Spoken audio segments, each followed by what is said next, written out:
Why did you not do what I told you? Put all my bones together in their place. You forgot my little finger.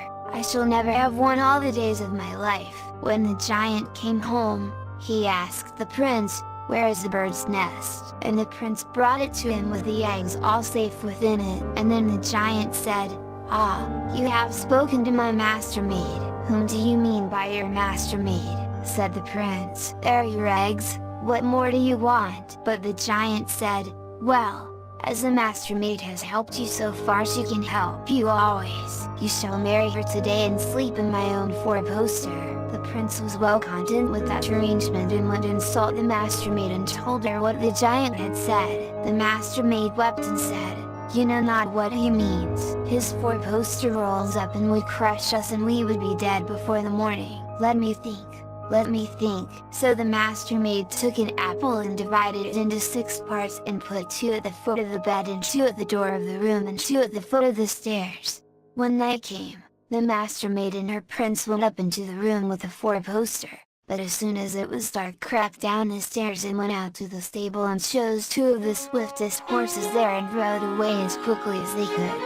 The giant waited for some time after they had gone upstairs and then called out, "Are you asleep?" And the 2 apple chairs near the bed called out, "Not yet, not yet." So after waiting some time he called out again, "Are you asleep?" And the apple chairs at the door called out, "Not yet, not yet." And still a 3rd time the giant called out, "Are you asleep?" And the apple chairs on the stairs replied, "Not yet, not yet." Then the giant knew that the voice was outside the bedroom, and rushed up to find Edgar and his bride, but found they were gone. He rushed to the stable and chose his great horse Tchaikovsky and rode after Prince Edgar and the master maid. They had gone on a good way in front, but after a time they heard the trampling of the hoofs of the great horse Tchaikovsky, and the master maid said to Prince Edgar, "That is the giant. He will soon overtake us if we do not do something." And she jumped off her horse and bade Prince Edgar do the same. Then the master maid took 3 twigs and threw them behind her with magic spells, and they grew and they grew and they grew, till they became a huge thick forest. And the master maid and Edgar jumped upon their horses again and rode away as fast as they could. But the giant, as soon as he came to the forest, had to take his axe from his side and hew his way through the thick trees, so that Edgar and the master maid got far ahead. But soon they heard once more the trampling of Tchaikovsky close behind them, and the master maid took the glass axe that the giant had given Edgar on the 2nd day, and threw it behind her with magic spells, and a huge glass mountain rose behind them, so that the giant had to stop and split his way through the glass mountain. Edgar and the master maid rode on at full speed, but once again they heard Tchaikovsky trampling behind them.